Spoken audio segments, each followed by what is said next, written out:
ಚಿಕ್ಕನಾಯಕನಹಳ್ಳಿ ಪಟ್ಟಣದ 150A highway ರಸ್ತೆ ಮುಖೇನ ಚಾಮರಾಜನಗರದಿಂದ ಹರಿಹರ ಕಡೆಗೆ ಚೆಂಡು ಹೂ ತುಂಬಿಕೊಂಡು ಸಾಗುತ್ತಿದ್ದ ಲಾರಿ ಆಕಸ್ಮಿಕವಾಗಿ ನಿಯಂತ್ರಣ ತಪ್ಪಿ ಮನೆ ಕಾಂಪೌಂಡ್ ಒಳಗೆ ನುಗ್ಗಿದೆ. ಲಾರಿ ನುಗ್ಗಿದ ಪರಿಣಾಮ ಮನೆ ಮುಂದೆ ನಿಲ್ಲಿಸಿದ್ದ ಸ್ಕೂಟಿ ಸಂಪೂರ್ಣವಾಗಿ ನಚ್ಚುಗುಚ್ಚಾಗಿದೆ. ಅಪಘಾತದ ಹೊಡೆತಕ್ಕೆ ಲಾರಿಯ ಬಂಪರ್, ಜಾಯಿಂಟ್ ರಾಡ್ ಮತ್ತು ಆಕ್ಸೆಲ್ ತುಂಡಾಗಿ ಲಾರಿಗೆ ಭಾರೀ ಹಾನಿಯಾಗಿದೆ.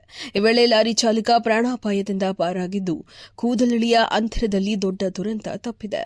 ಮಾಹಿತಿಯ ಪ್ರಕಾರ ಕೆಬಿ ಕ್ರಾಸ್ ಕಡೆಯಿಂದ ಉಳಿಯಾರು ಕಡೆಗೆ ಸಾಗುತ್ತಿದ್ದ ಹಾರ್ಡ್ವೇರ್ ಸರಕು ತುಂಬಿದ್ದ ಅಶೋಕ್ ಲೈಲ್ಯಾಂಡ್ ಗೂಡ್ಸ್ ವಾಹನ ಅಡ್ಡಲಾಗಿ ನುಗ್ಗಿದ ಪರಿಣಾಮ ಈ ಅಪಘಾತ ಸಂಭವಿಸಿದೆ ಎನ್ನಲಾಗಿದೆ.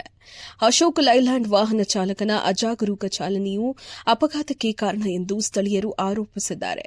ಅಪಘಾತದ ಮಾಹಿತಿ ತಿಳಿಯುತ್ತಿದ್ದಂತೆಯೇ ಪೊಲೀಸರು ಸ್ಥಳಕ್ಕೆ ಆಗಮಿಸಿ ವಾಹನಗಳ ಜಾಮ್ ತೆರವುಗೊಳಿಸಿ ಸಂಚಾರ ಸುಗಮಗೊಳಿಸಿದರು. ಇದಲ್ಲದೆ ಅಪಘಾತಕ್ಕೀಡಾದ ವಾಹನಗಳನ್ನು ವಶಕ್ಕೆ ಪಡೆದು ಪೊಲೀಸರು ಮುಂದಿನ ವಿಚಾರಣೆ ಕೈಗೊಂಡಿದ್ದಾರೆ. ವರದಿ ಚಂದ್ರಶೇಖರ್, ಅಮೋಘ ಟಿವಿ, ಚಿಕ್ಕನಾಯಕನಹಳ್ಳಿ.